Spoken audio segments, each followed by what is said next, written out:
कि यूके में सबसे ज़्यादा शॉकिंग क्या चीज़ है। तो पहले नंबर पर है सैलरी, और सैलरी की ही बात करेंगे इसमें, सैलरी और एक्सपेंसेस की।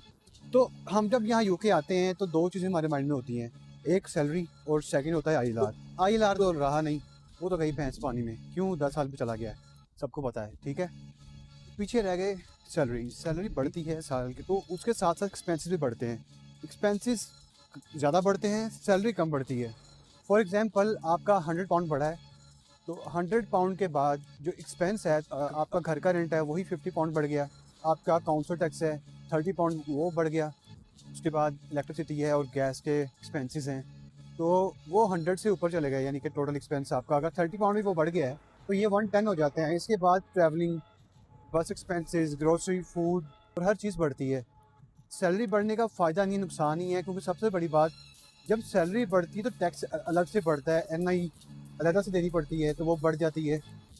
तो पैसा कहाँ जाता है, सेव होता है कि नहीं होता, ये समझ ही नहीं आता।